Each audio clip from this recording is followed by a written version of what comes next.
किसी मूर्ख व्यक्ति से अपनी तारीफ सुनने से अच्छा है कि किसी बुद्धिमान व्यक्ति से आप डांट सुनते रहिए। नमस्कार दोस्तों, आज के वीडियो में करेंगे हम 20 फरवरी के सभी महत्वपूर्ण करंट अफेयर। और देखिए, आज के जितने भी करंट अफेयर हैं बहुत ही सिलेक्टिव हैं और आपकी आने वाली सभी परीक्षाओं के लिए मोस्ट इंपॉर्टेंट है। तो शुरू से लास्ट तक वीडियो बने रहिए। और देखिए, इस वीडियो को पूरा देखने के बाद आप इसकी पीडीएफ फाइल भी डाउनलोड कर सकते हैं नीचे डिस्क्रिप्शन बॉक्स में, और हमारे टेलीग्राम चैनल पे दोनों जगहों पे आपको इस वीडियो के पीडीएफ के लिए मिल जाएगी। और अगर आप इस चैनल में नए हैं तो चैनल को भी सब्सक्राइब कर लीजिएगा और साथ में बेल आइकन जरूर प्रेस कर दीजिएगा और वीडियो को लाइक और शेयर भी कर दीजिएगा। और देखिए, नीचे डिस्क्रिप्शन बॉक्स में हमारे Telegram channel, WhatsApp group, Facebook page, यानी कि जितने भी सोशल मीडिया के लिंक हैं सारे के सारे मिल जाएंगे। वहां पे क्लिक करके आप इनको ज्वाइन कर लीजिएगा ताकि आपको यहाँ से जीएस और करंट अफेयर के अपडेट मिलते रहें। तो चलिए शुरू करते हैं आज के वीडियो को। देखिए, आज के वीडियो का पहला और सबसे मोस्ट इंपॉर्टेंट प्रश्न है कि अभी हाल ही में प्रधानमंत्री मोदी ने किस राज्य में महाबाहु ब्रह्मपुत्र योजना का शुभारंभ किया। तो देखिए, आपका महाबाहु ब्रह्मपुत्र योजना है, इसको शुरू किया गया है असम राज्य में। और इस योजना में क्या क्या खास बातें हैं इसको मैं आपको डिटेल में बता देता हूं। देखिए, अभी हाल ही में प्रधानमंत्री मोदी ने 18 फरवरी 2021 के दिन असम में कई परियोजनाओं को हरी झंडी दिखाई और इस दौरान इन्होंने वीडियो कॉन्फ्रेंसिंग के माध्यम से महाबाहु ब्रह्मपुत्र योजना का शुभारंभ किया। और इसके साथ में दो पुलों, पहला धुबरी फुलबारी पुल है और दूसरा है माजुली पुल, तो इन दो पुलों की आधारशिला भी रखी। देखिए, जो आपका धुबरी फुलबारी पुल है इसको लेकर पीएम मोदी ने कहा कि असम और मेघालय के बीच की जो दूरी है ये सड़क मार्ग से लगभग 250 किलोमीटर है और भविष्य में इस पुल के बन जाने के बाद ये केवल 19 से 20 किलोमीटर रह जाएगी। तो ये खास बात याद रखिएगा कि पीएम मोदी ने हाल ही में असम राज्य में जो है महाबाहु ब्रह्मपुत्र योजना के साथ साथ दो पुलों का आधारशिला रखा। पहले का नाम है धुबरी फुलबारी पुल और दूसरा माजुली पुल। दूसरा प्रश्न है कि किस व्यक्ति को टोक्यो 2020 ओलंपिक संचालन समिति का अध्यक्ष चुना गया है। तो देखिए, टोक्यो 2020 ओलंपिक संचालन समिति का अध्यक्ष चुना गया है शिको हाशिमोतो को। ये जापानीज महिला हैं और ये किस पद पर है वर्तमान में। देखिए, जापान की ये जो है वर्तमान में ओलंपिक मंत्री के रूप में कार्य कर रही हैं शिको हाशिमोतो। और देखिए, इनको जो है टोक्यो 2020 ओलंपिक संचालन समिति का अध्यक्ष बनाया गया है। देखिए, जो कि सीको हाशिमोतो है, इनका बैकग्राउंड क्या है। देखिए, ये जो है एक एथलीट रह चुकी हैं और इन्होंने 3 ग्रीष्मकालीन, तो इनके बारे में ये डिटेल्स याद रखिएगा। लेकिन जो सबसे खास बात याद रखना है कि जापान की जो ओलंपिक मंत्री हैं सीको हाशिमोतो, इनको बनाया गया है टोक्यो ओलंपिक 2020 का संचालन समिति का अध्यक्ष। और तीसरा प्रश्न है कि दक्षिण अफ्रीका का निम्न में से कौन सा क्रिकेटर आईपीएल नीलामी के इतिहास में सबसे ज्यादा राशि 16.25 करोड़ रुपए में बिकने वाला पहला प्लेयर बन गया है।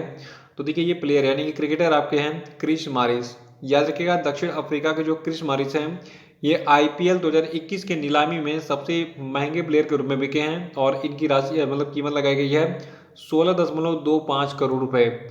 आइए थोड़ा सा हम आईपीएल के बारे में कुछ विशेष तथ्यों को जान लेते हैं। देखिए, जो आपका आईपीएल है इसको अंग्रेजी में हम कहते हैं इंडियन प्रीमियर लीग, मतलब इसका पूरा नाम है इंडियन प्रीमियर लीग। इसको 2008 में शुरू किया गया था।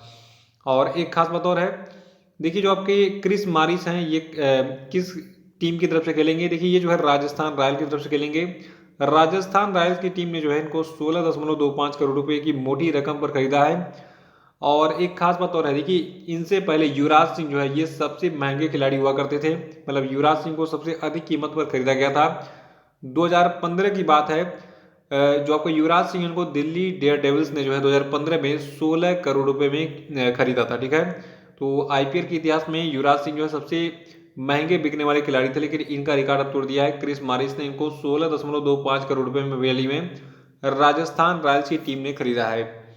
और एक खास बात और है, देखिए वर्तमान में सबसे ज्यादा सैलरी लेते हैं आईपीएल के प्लेयर के रूप में विराट कोहली। तो विराट कोहली के बाद जो है सबसे ज्यादा सैलरी पाने वाले अब दूसरे खिलाड़ी भी साथ में बन गए हैं क्रिस मॉरिस। 14वां प्रश्न की credit rating agency S&P global ratings के अनुसार भारत जो है ये अगले वित्त वर्ष में कितने प्रतिशत वृद्धि के साथ सबसे तेजी से उभरती अर्थव्यवस्थाओं में से एक होगा। तो देखिए, भारत जो है ये S&P ग्लोबल रेटिंग के अनुसार अगले वित्त वर्ष में कुल 10% की जो है वृद्धि के साथ सबसे तेजी से उभरती अर्थव्यवस्थाओं में से एक होगा। और S&P ग्लोबल के अनुसार भारत जो है इससे यानी कि इस ग्रोथ रेट से 10% वाली, ठीक है, भारत 2021 में पुनः सबसे तेजी से वृद्धि करती अर्थव्यवस्थाओं में से एक बन जाएगा। और सबसे अधिक महत्वपूर्ण बात यह है कि मध्यम अवधि में भारत की वृद्धि दर 6% या फिर इससे कुछ अधिक रहने का अनुमान है। और देखिए ये जो है दुनिया भर के उभरते बाजारों की तुलना में सबसे बेहतर होगा भारत के लिए। तो डाटा याद रखिएगा, अभी हाल ही में एक क्रेडिट रेटिंग एजेंसी है जिसका नाम है S&P ग्लोबल, इसने कहा है कि भारत अगले वित्तीय वर्ष में 10% की वृद्धि के साथ जो है सबसे तेजी से उभरती अर्थव्यवस्थाओं में से एक होगा दुनिया की। और पांचवा प्रश्न की हाल ही में अमेरिकी अंतरिक्ष एजेंसी नासा ने किस ग्रह पर जीवन की खोज के लिए परसिवरेंस रोवर की सफलतापूर्वक लैंडिंग कराई। तो देखिए जो आपका ये परसिवरेंस रोवर है इसकी सफलतापूर्वक लैंडिंग कराई गई है मंगल ग्रह, यानी कि जो आपका मार्स अंग्रेजी में कहते हैं इसको, ठीक है। तो मार्स यानी कि मंगल ग्रह पर जीवन की खोज के लिए ये रोवर कुछ इस प्रकार से दिखता है। और इसके बारे में डिटेल्स क्या है, देखिए जो अमेरिका की स्पेस एजेंसी नासा है इसका अंतरिक्ष यान भारतीय समय के मुताबिक 18 फरवरी 2021 को रात 2:25 पर मंगल ग्रह के जेजोरो क्रेटर पर सफलतापूर्वक लैंड कर चुका है और धरती से टेक ऑफ करने के 7 महीने के बाद ये मंगल ग्रह पर पहुंचा है। ये ड्यूरेशन याद रखिएगा। और देखिए इसी के साथ अमेरिका जो है ये मंगल ग्रह पर सबसे ज्यादा रोवर भेजने वाला विश्व का पहला देश भी बन गया है। और अमेरिका के इस मिशन को सफल बनाने में एक भारतीय अमेरिकी वैज्ञानिक डॉक्टर स्वाति मोहन ने अपनी महत्वपूर्ण भूमिका निभाई थी, ठीक है। तो स्वाति मोहन के बारे में रखिएगा, ये भारतीय मूल की अमेरिकी वैज्ञानिक है। और अब जो है जो आपका ये रोवर भेजा गया है जिसका नाम है परसिवरेंस, ठीक है। तो परसिवरेंस रोवर जो है ये मंगल पर जीवन के संकेतों की तलाश शुरू कर देगा। और नासा की बात करें, देखिए नासा का मुख्यालय जो आपका है ये वाशिंगटन डीसी यूएसए में, और इसके संस्थापक हैं ड्यूलाइट डी ईशनहावर, और इन्होंने 1 अक्टूबर 1958 को अमेरिका में इसकी स्थापना की थी। और छठा प्रश्न की संयुक्त राष्ट्र की मानवाधिकार परिषद यानी कि United Nations human right council की सलाहकार समिति के अध्यक्ष के रूप में चुने जाने वाले पहले भारतीय कौन बन गए हैं। तो देखिए संयुक्त राष्ट्र की मानवाधिकार परिषद की सलाहकार समिति के अध्यक्ष के रूप में चुने जाने वाले पहले भारतीय व्यक्ति बन गए हैं अजय मल्होत्रा। और अजय मल्होत्रा के बारे में डिटेल्स ये है कि देखिए ये जो है 1977 में भारतीय विदेश सेवा में शामिल हुए थे। ये रूस और कुवैत के राजदूत के रूप में भी काम कर चुके हैं। संयुक्त राष्ट्र न्यूयॉर्क और रोमानिया के उपस्थायी प्रतिनिधि के रूप में जो है राजदूत के रूप में इन्होंने कार्य किया है। तो याद रखिएगा जो अजय मल्होत्रा हैं जो कि भारतीय विदेश सेवा के अधिकारी हैं, इनको बिहार ही में संयुक्त राष्ट्र की मानवाधिकार परिषद यानी United Nations human right council की सलाहकार समिति के अध्यक्ष के रूप में चुना गया है, और ये इस पद पर चुने जाने वाले पहले भारतीय भी हैं। देखिए जो आपका संयुक्त राष्ट्र मानवाधिकार परिषद यानी कि United Nations human right council है, इसकी स्थापना जो है 15 मार्च 2006 में की गई थी, और इसके प्रेसिडेंट वर्तमान में नजहत शमीन, और इसका मुख्यालय आपका है स्विट्जरलैंड के जिनेवा में, ठीक है। सातवां प्रश्न की हाल ही में दिग्गज कांग्रेस नेता और पूर्व केंद्रीय मंत्री कैप्टन सतीश शर्मा का निधन हो गया। इन्होंने किसकी सरकार में 1993 से 1996 तक केंद्रीय पेट्रोलियम और प्राकृतिक गैस मंत्री के रूप में कार्य किया था। तो देखिए जो कैप्टन सतीश शर्मा थे, ठीक है, इन्होंने 1993 से 1996 तक जो आपके भारत के प्रधानमंत्री रहे नरसिम्हा राव, ठीक है, तो उस कार्यकाल में जो है इन्होंने केंद्रीय पेट्रोलियम और प्राकृतिक गैस मंत्री के रूप में काम किया था। और अभी हाल ही में कैप्टन सतीश शर्मा का निधन हो गया।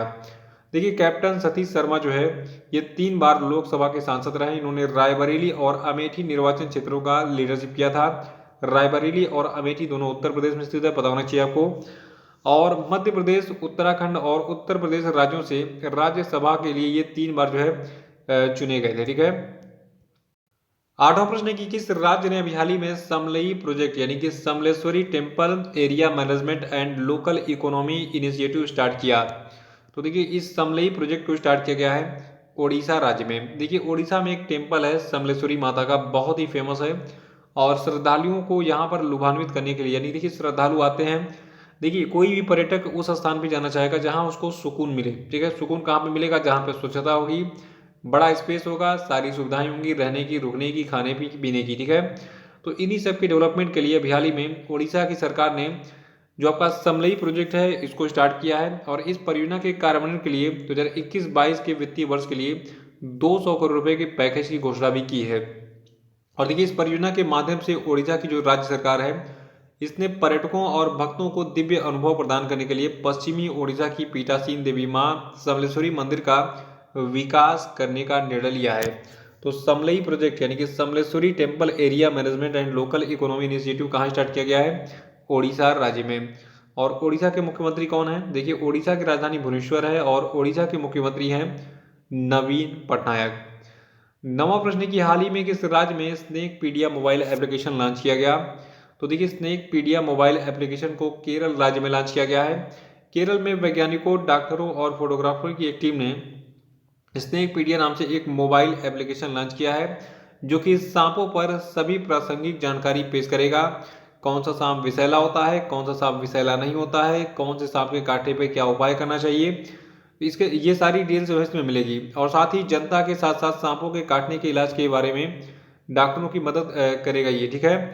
देखिए इस ऐप का मुख्य उद्देश्य होगा सार्वजनिक रूप से सांपों की पहचान करना, सर्पदंश के लिए समय पर उचित उपचार का लाभ उठाने, सांपों के बारे में मिथकों का भंडाफोड़ करने और सांपों के साथ साथ सर्पदंश पीड़ितों की रक्षा करने के काम आएगा, ठीक है। तो ये सारी चीज़ें हैं, सारी डिटेल्स आपको मिल जाएंगी। आप भी जो है इसको डाउनलोड कर सकते हैं स्नेक पीडिया मोबाइल एप्लीकेशन को, अगर आप सांपों के बारे में जानने में इंटरेस्टेड हैं तो। 10वां प्रश्न की हाल ही में देखिए मैंने एक बार सांप मेरे घर में आ गया था तो मैंने उसका वीडियो भी शायद डाला था यूट्यूब पे। तो बहुत सारे लोग को मैंने उस समय कोबरा सांप दिखाया था। हमारे ही क्षेत्र के एक व्यक्ति ने उसको हाथ से पकड़ा था, फिर उसको बोरी में भर के और उसको जंगल में छोड़ दिया गया था। देखिए सांप जो है वो हमारे प्रकृति के मित्र होते हैं, उन्हें मारना नहीं चाहिए। अगर कोई आपके अगल बगल में एक्सपर्ट है तो उसको पकड़वा के कहीं जंगल वगैरह में छुड़वा दीजिए। 10वां प्रश्न की हाल ही में किस कंपनी ने ultimate mobility vehicle tiger X1 विकसित किया? देखिए ये कंपनी आपकी हुंडई है जिसकी कारें वगैरह जो आती हैं i20, i10 और क्रेटा वगैरह, ठीक है। तो ये मैं आपकी बस जानकारी के लिए बता रहा हूँ कौन सी हुंडई। तो हुंडई कंपनी जो है इसने ultimate mobility vehicle tiger X1 विकसित किया है। और इसके बारे में डिटेल्स क्या है, देखिए जो आपका ये हुंडई मोटर कंपनी है जिसने इस टाइगर X1 को बनाया है, ठीक है। तो ये जो है देखिए आपने मूवी देखी हुई ट्रांसफार्मर, ट्रांसफार्मर में आपको जो है कुछ ऐसा एक रोबोट दिखता होगा कार की तरह। तो ट्रांसफार्मर जैसा रोबो कार ये बिल्कुल आपका हुबहू है जो कि पृथ्वी के साथ अन्य ग्रहों पर सबसे चुनौतीपूर्ण इलाकों की यात्रा भी कर सकता है।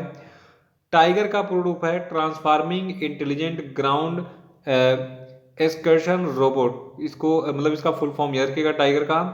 और X1 इसकी जो है प्रायोगिक स्थिति को दर्शाता है, तो इसलिए इसका नाम टाइगर X1 रखा गया है। और देखिए जो आपका ये टाइगर वाहन है, ठीक है, ये अनस्क्रूड है, इसमें स्क्रू वगैरह नहीं लगे हैं। इसका अर्थ है कि इसका मुख्य उपयोग दूरस्थ और दुर्गम स्थानों पर पेलोड ले जाने के लिए किया जाएगा। देखिए एक बार मेरे साथ एक घटना हुई थी। मैं लखनऊ से आ रहा था गोरखपुर, तो रास्ते में मैंने बस की यात्रा की तो उसमें सड़कें थोड़ी सी जो है डिस्टर्ब थी। नियर अबाउट 2012 की बात है। तो उस समय क्या हुआ, मेरे लैपटॉप के मतलब घर पहुंचते पहुंचते मैंने जब घर पे लैपटॉप निकाला, देखा मेरे लैपटॉप के सारे स्क्रू जो है ये खोल के बैग में ही गिर गए थे, यानी कि सारा जो स्क्रू है वो ढीला हो गया था। तो इसीलिए बिना स्क्रू वाले जो देखिए यहाँ पे मैंने क्या कहा, अनस्क्रूड है। अगर इसी मतलब इस रोबोट को हम अगर भेजेंगे अंतरिक्ष में तो उस समय क्या होगा, वाइब्रेशन वगैरह जो होते हैं ना, वाइब्रेशन के झटकों से ये बच जाता है। कुछ ऐसे बनाया गया इस टेक्निक से कि इसको कहीं भी भेज दीजिए, इसका स्क्रू वगैरह ढीला नहीं होना है। और देखिए जो आपका ये खोज है इस टाइगर X1 का, ठीक है, ये खोज जो है ये बचाव, वैज्ञानिक अनुसंधान और सैन्य या फिर खोजपूर्ण मिशन यानी कि नए ग्रहों पर खोजपूर्ण मिशन में मदद करेगा। तो इसके बारे में ये डिटेल्स याद रखिएगा, ठीक है। और अब हम बात करेंगे आज के सभी क्वेश्चन पे। देखिए आज क्वेश्चन का पहला प्रश्न है कि हाल ही में किसे इसको chief minister of the year पुरस्कार से सम्मानित किया गया है, इनका नाम बताइए। देखिए ये प्रश्न लगभग हर साल पूछाता है जब भी अनाउंसमेंट होता है कि कौन मुख्यमंत्री ऑफ द ईयर यानी कि chief minister of the year चुने गए हैं। और अभी और कुछ लोग और चुने जाएंगे इस कोच की विभिन्न श्रेणियों में।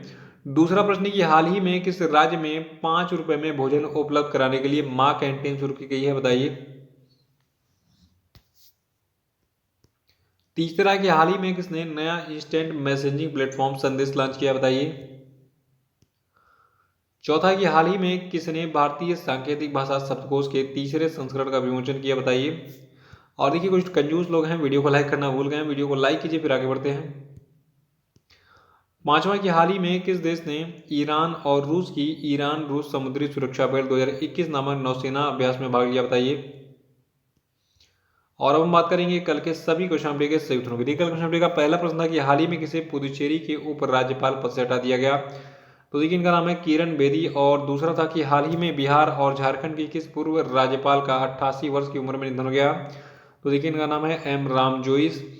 और तीसरा था कि 93वें ऑस्कर पुरस्कार के लिए लाइव एक्शन शॉर्ट फिल्म श्रेणी के तहत शीर्ष 10 फिल्मों में किस भारतीय लघु फिल्म को शॉर्टलिस्ट किया गया है। तो देखिए लघु फिल्म का नाम है बिट्टू। चौथा था कि निम्नलिखित में से किसने नई दिल्ली में 11वें विश्व प्रोटोकॉल कांग्रेस और विश्व भविष्य ईंधन शिखर सम्मेलन के संयुक्त सम्मेलन को संबोधित किया। तो देखिए इनका नाम है धर्मेंद्र प्रधान, जो कि भारत के पेट्रोलियम मंत्री हैं। और पांचवा था कि हाल ही में किसने भारत के पहले सीएनजी ट्रैक्टर का उद्घाटन किया। तो इसका उद्घाटन नितिन गडकरी ने किया था। तो इसी प्रश्न के साथ ये वीडियो समाप्त होता है। वीडियो को लाइक और शेयर कर दीजिएगा। जो लोग नए हैं वो चैनल को सब्सक्राइब कर लेंगे और डिस्क्रिप्शन बॉक्स में जितने भी सोशल मीडिया के लिंक है वहाँ पे क्लिक करके इन सबको ज्वाइन कर लीजिएगा। तो इसी के साथ बहुत बहुत धन्यवाद। Thank you and have a nice day.